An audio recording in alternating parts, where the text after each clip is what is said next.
ఇన్ని దశాబ్దాల ఆంధ్రప్రదేశ్ రాజకీయ చరిత్రలో ఇంత ఘన విజయం ఎవరూ చూడలేదు. దానికి బీజాలు ఇక్కడి నుంచే పడ్డాయి, పిఠాపురం నుంచే పడ్డాయి.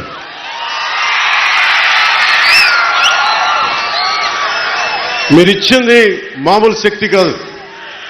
నేను ఎంత ఉబిళ్ళూరిపోయానో.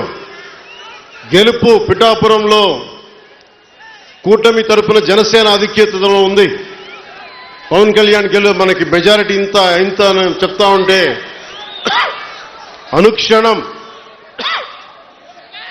నాకొచ్చి మీకొచ్చి రెండు చేతులు ఎత్తి నా హృదయపూర్వకమైన ధన్యవాదాలు తెలుపుకోవాలి మీ అందరికీ.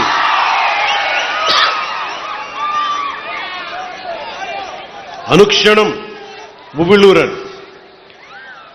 కానీ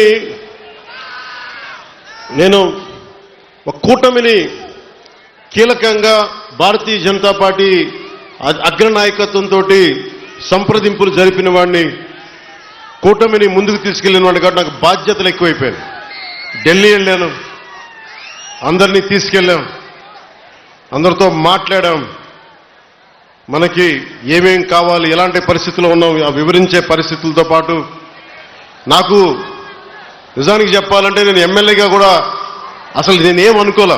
నా కర్తవ్యం ఒకటే, తల్లి డొక్కా సీతమ్మ చనిపోయే పుణ్యలోకాల్లో ఉంది. కానీ ఆకలిని ఎవరన్నా తల్లి డొక్కా సీతమ్మ నాకు ఆకలేస్తుంది అన్నం పెట్టి ఉంటే అందరూ బయటకు వచ్చేవారు. ఆవిడొచ్చి ఆకలున్న ప్రతి కడుపు నింపేది.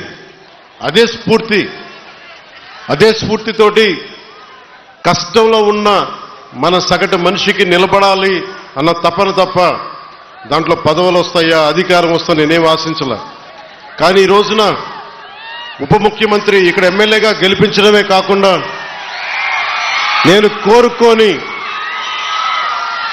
కోరుకొని ఉప ముఖ్యమంత్రి స్థానాన్ని కూడా మీరు మనస్ఫూర్తిగా వచ్చినందుకు దానికి ఆ విజయాన్ని మీకే అంకితం చేస్తున్నాను. ఎమ్మెల్యేగా గెలిపించారు. మీరిచ్చిన స్ఫూర్తిని తీసుకొని పిఠాపురంలోనే పవన్ కళ్యాణ్ గెలిపించాలి అంటే జనసేన ఉన్న ప్రతి చోట మనం తీసుకున్న తక్కువ సీట్లే 100% గెలవాలి అని ఒక్క పిలుపునిస్తే భారతదేశంలో ఎన్ని స్థానాలు గెలుచుకున్నది ఎంత న్యూస్ అయిందో లేదో తెలియదు. కానీ ఇన్ని దశాబ్దాలు 21 సీట్లు పోటీ, మన అసెంబ్లీ స్థానాలు, 2 పార్లమెంట్లు, 23 స్థానాలకి 23 స్థానాలు 100% స్ట్రైకింగ్ రేట్ 100% గెలుచుకోగలిగామంటే మీరు ఎంత బలంగా నిలబడ్డారో ఈ రోజున. దేశం మొత్తం ఒక చరిత్ర అయింది. అది భారతదేశపు రాజకీయ చరిత్రలో ఇలాంటి అద్భుతమైన విజయం ఎవరు చూడలా. అది ఇచ్చినందుకు జన సైనికులకి, ముందుగా వీర మహిళలకి, కూటమి నేతలందరికీ, కూటమి కార్యకర్తలందరికీ. అసలు జనసేన అనేది ఎందుకు మాట్లాడారంటే ముందుగా